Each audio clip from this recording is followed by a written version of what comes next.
Okay, so yeah, he does have the quest here. So, just wanted to make sure that was the case. Look, Tom. We people of the lower city had a rather extensive spy network set up in the Shadow Labyrinth until recently. Now they're all dead except me and Togan. Go. The Shadow Council has already killed most of our spies, but Togan was foolish enough to escape only to go back in. You must find him. He may be reckless, but we need to find out what he knows. Fight well, friend. Must not. The leadership of Shadrath is too slow to act, so the great people of the lower city have taken matters into the Shadow Labyrinth, into our own hands. Luck to you. 2 years ago, the Shadow Council summoned forth a being that shadowed Akundun in its wake. Read the Codex of Blood to find out what happened. Be warned, Grandmaster Vorpal guards it with his life. Go on then. You When come the back. Cabal found our spies, they fed them to Ambassador Helma, one by one. Our men deserve justice. Slay the ritualist binding him, and then dispose of Helma. It is a most deserving fate. Peace. So this one, the Cabal. Oh, and the Shadow Council. So now we're getting rep with the lower city. Because, yeah, well, if you know anything... Oh, this is funny. Turning in the quest is literally right over here. That's where Togan is. Yep. That's funny. But, of course, you couldn't get there. You had to fight your way through.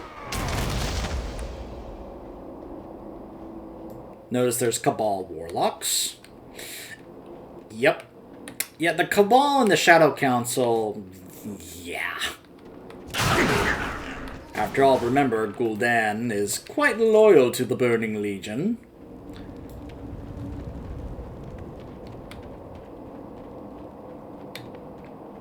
Now, of course, you know, Gul'dan is not around anymore at this point, but that doesn't mean that the Shadow Council, or what's left of it, and the Cabal are not still trying to do things on behalf of the Legion like Gul'dan would have.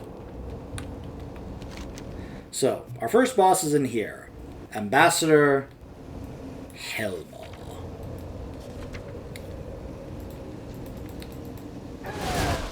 Who, of course, is a demon.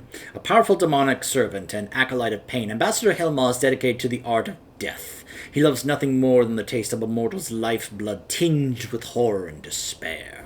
Helma is bound by the fell orcs of the Shadow Labyrinth and fed a constant stream of prisoners, bolstering the demon to serve the black will of his masters. So he casts Fear, 6-second Fear, and he sprays corrosive acid on players in front of him. And that's basically it. I need to get closer. It's like, alright, so we're just going to kill a whole bunch of ritualists. Or should I say Cabal cultists? I mean, really, is there any kind of difference? It's basically the same thing.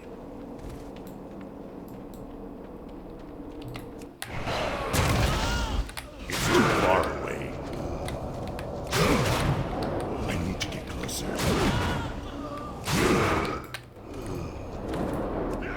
He's like, oh, you're trying to slow me down with Frostbolt. Yeah, that charge just ignores that.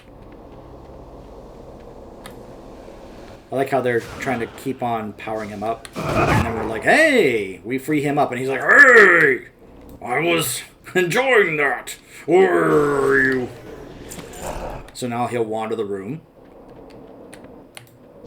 I imagine this was the strat. Clear out the room of all the trash and then take him on, because doing so even with the other trash was not a good idea. That's just my guess. Pathetic mortals. You will pay dearly. Ah, yes, mortals. Gosh, look at that old model. Look at his face.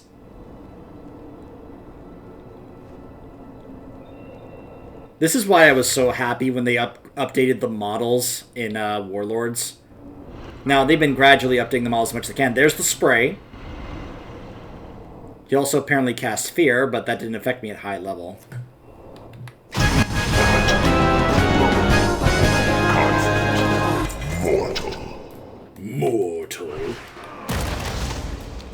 let's go find our spy friend over here.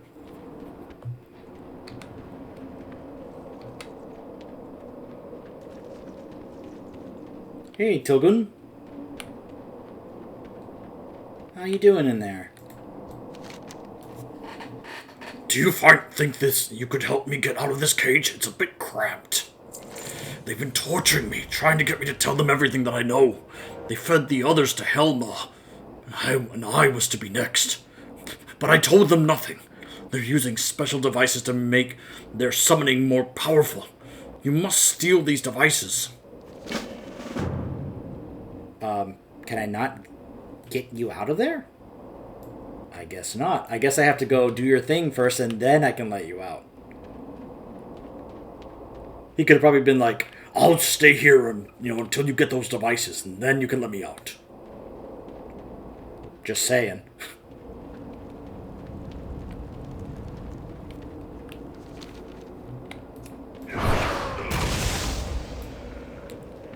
Alright, a whole bunch more acolytes and shadow priests. Yeah, so it's not just warlocks that are here, it's shadow priests too, because void and demons. There's also, a Shavara, who's a malicious instructor.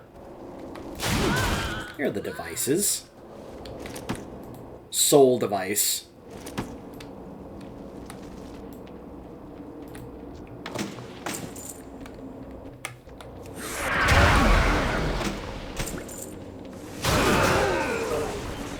Now, I don't think I'm going to be able to showcase a mechanic for this boss that had a fun line back in the day, because I've seen it and heard it, because it involves other players. I'll explain in a moment when we get ready to face this guy.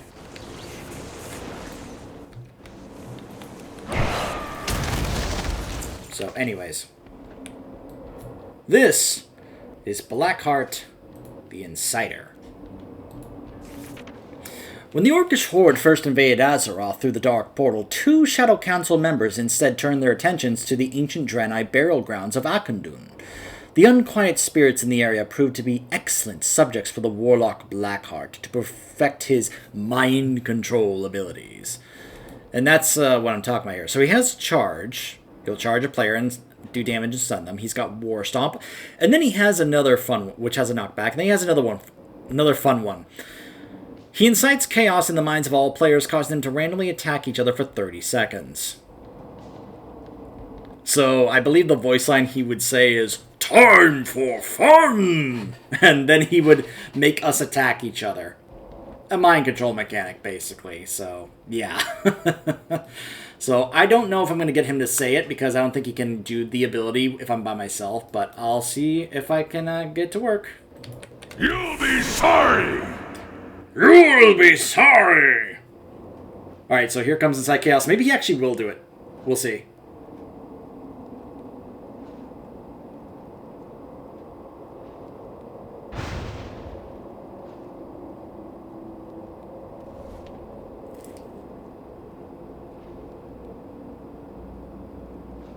So the timer is stuck because I think it wants to cast the ability, but it's not sensing any other players, only me, so it can't. So yeah, I would need somebody else here to do this. Alright, there's the big ground stomp.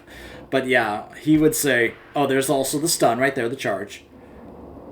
Yeah, I don't think he can cast it because there's no other players here. But yeah, the line he would say is, "Time for fun!" He would laugh and all of a sudden we'd start attacking each other. It was pretty funny.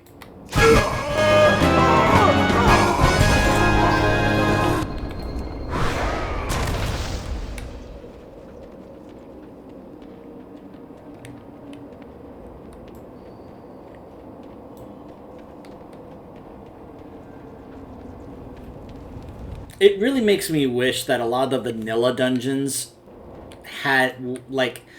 You know what I would love if they could have done back in, like... I don't know if they did this for Classic. I doubt they did. But you know what I would have loved for them to do when they were making Classic? Add voice acting to the dungeons and raids that didn't have it. Because to me, this just adds to the dungeons in BC. It's too far. And the raids. Just hearing this... fun, great voice acting, because how many people remember the iconic voice lines from these dungeon and raid bosses in BC? Like, back in the Blood Furnace, the Come closer and burn! Or how many remember the time for fun? Like, there was so much great voice acting, even back in BC, and they kept this going as the game went on with more expansions. And it just, at times, it just feels empty that there is barely any, if none, voice acting at all in vanilla. You know? And it just would be nice if in Classic that they actually added some voice acting, just to really just kind of like give it that idea of this is a more improved, like, high-quality version of what you remember. Like, I'm not saying change other things of the voice acting, or not, I said that wrong. I'm not saying change other things involving the gameplay. I'm simply saying improve the presentation by adding things like voice acting.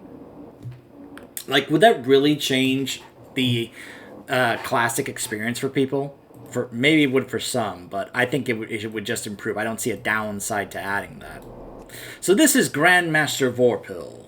In the early days of the Horde, Grandmaster Vorpal convinced the Orc Warlock Gul'dan to allow him to investigate the mysteries of Akundun, secretly desiring to harness the energy of the frighteningly powerful cosmic essences that permeated the area.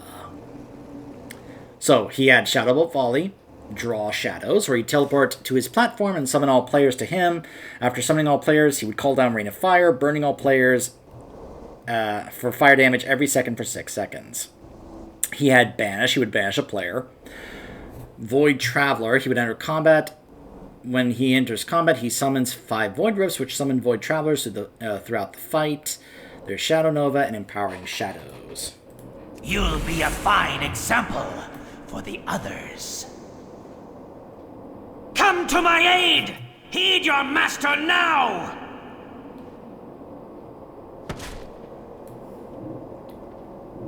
So there are the portals and there are the Void Travelers. So I imagine it was like, oh crap, you like quick.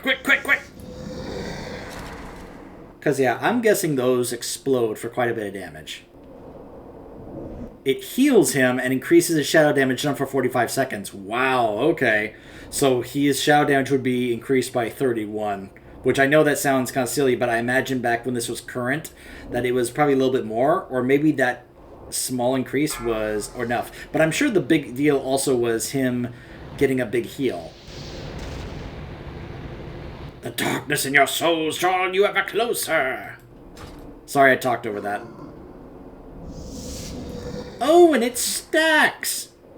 Oh, that's lovely. So not only would he get healed, but he would keep getting stronger and keep doing more shadow damage. Oh my gosh. Yeah, I imagine this guy was a nightmare to deal with back in the days of current heroics.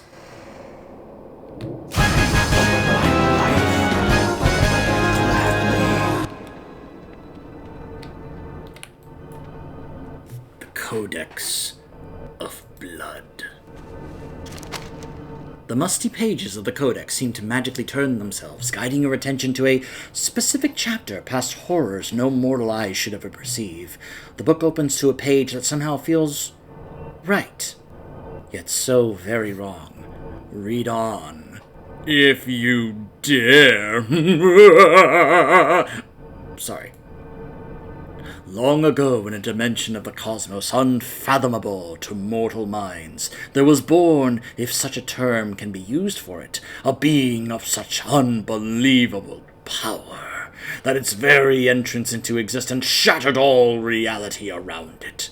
Known only as Murmur, it was the essence of sound, and to hear it speak was to know death eternal. Existing only for chaos, its slightest whisper meant the destruction of whole worlds. Yet still, there were those that would try to worship this mindless thing. There were even those more insane who dared to think to control it. And lo, how the mighty fell, trembling at its feet, fearful that it might direct its words upon them. But still did these charlatans, these worshipping pretenders to a non-existent religion, rail against the inevitable in a vain attempt to control their God. Uncaring and likely not even noticing them, Murmur yawned in a new oblivion. Yet one somehow managed to survive, and in his insanity, found a way to bring Murmur into the world. A mortal possessed of arcane and dark knowledge that none could surpass. He devised a method to enhance his summoning through the capture and use of souls untold, whose civilizations were brought to extinction through his soul devices to fuel the ritual through which he and his conspirators would bring Murmur into their world. And summon forth Murmur they did. Powerful magics of containment and silencing were employed, held together by the constant supply of souls being fed into them. Yet still they could not control the beast, could not bend it to their will. These mortals began to devise different strategies, and one after the other they all failed. And in so doing, they weakened the rituals, accidentally giving Murmur the slightest modicum of freedom. It was all that was needed. Only this book survived the cataclysm that destroyed their world. Those proud and foolish men who thought to control a cosmic being of untold power. Would you, the possessor of the Codex, do the same? Have you devised a foolproof method to summon forth Murmur, or any of the other entities cautiously whispered of in these unhallowed pages? We shall see. Opening the magically suspended tome, a sense of dread overwhelms you. Something is most definitely wrong here. The Shadow Council has lost control of the cosmic being that they summoned here almost 2 years ago. Known only as Murmur, it threatens to overrun the Shadow Council and break free into the outside world. Lol. So yeah, I think the book oversells Murmur. Like, it really hypes him up, but really... I'm pretty sure this guy is not nearly as powerful as it's hyping him up to be. Now, this is interesting, because there he is. You'll also probably notice, his model looks strange. Now, obviously, it also looks a bit like Ragnaros from Molten Core. And you probably look at this going, is that, like, supposed to look that bad? From what I understand, actually, yes. It's actually not meant to be a good-looking model of for what it's supposed to be. But that's because of the issues that happened when it came to summoning it. Remember what I talked about when it came to how they summoned Ragnaros, that they did it accidentally, and it kind of caused Ragnaros to kind of be not quite what he's supposed to look like? Well, that's what happened with Murmur here. The Murmur looks like this because they didn't do it right when they summoned him. In the beginning, so far away, such phrases cannot begin to describe this elemental's origin. Its existence heralds pure destruction, worlds shatter, and the pieces scatter at its whim. Only the truly mad would think to summon it. Perhaps there is yet time to banish Murmur before it fully enters Outland. So yeah, it hasn't even fully entered our realm. It's kind of stuck in between because of the mistakes they did summoning it. That's why it looks that way. So he has Sonic Boom. He releases a massive burst of sonic energy that blasts players, inflicts nature damage over time, and while affected, movement speed is reduced by 90%. He touches a player, causing the air around them to pulse with energy, pulling all other players towards them. When Murmur's touch fades, a shockwave of energy goes out, inflicting nature damage and silencing all players within 20 yards of the player that was touched. He shocks a player, inflicting that much damage with to his current target. I'm seeing this, I'm like, yikes. Like, even with my current stats here, I'm not scaled down for this. That is supposed to be scaled. And that's still a lot of damage. Throws sonic bolts at any player further than 20 yards, 5 yards from him. So you, I guess, had to stay close. And when there are no players with the melee range, he inflicts a lot of damage to all players and increases their damage taken. So you had to make sure that you stayed with the melee range. Otherwise, well, you were kind of in trouble.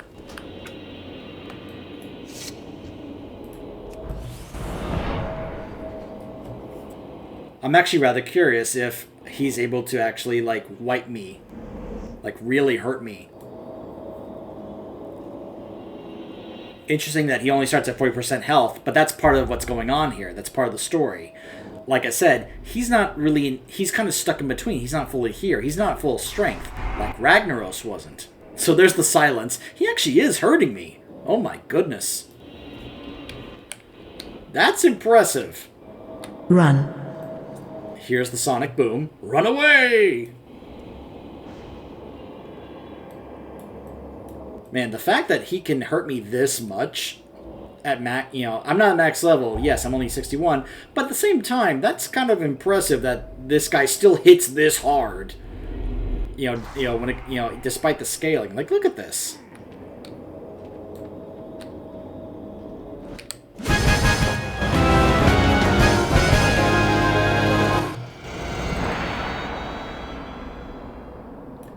And he, of course, has the same kind of death that Ragnaros had.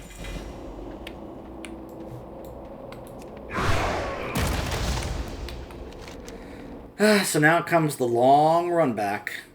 It looks like when I went to go get the devices, she went over this way and was like, "Hey, I found you," and she's the one who let him out, rather than me. So now I have to do the long run back. I appreciate that the man tombs at least had a little ledge I could drop down and do and be like, "Hey, I'm back at the entrance." Whereas here it's like, alright, come on, alright, let's go.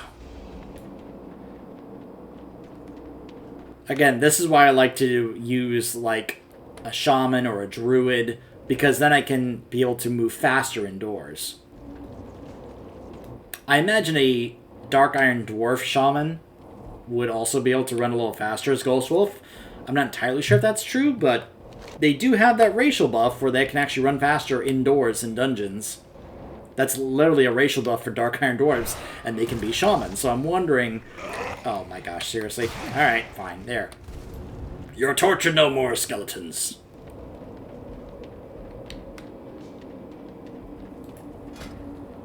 So, let me see here. So yeah, I think what we're gonna do for the remaining order here is we're gonna go do the Nether Storm dungeons, these three here.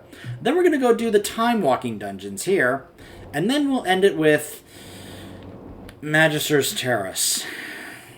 So, let's just say I'm kind of not looking forward to this, doing that one, because, well, let's just say there's something I kind of want to talk about in regards to that dungeon, but I'm hesitant because it feels like it's still probably a touchy subject, but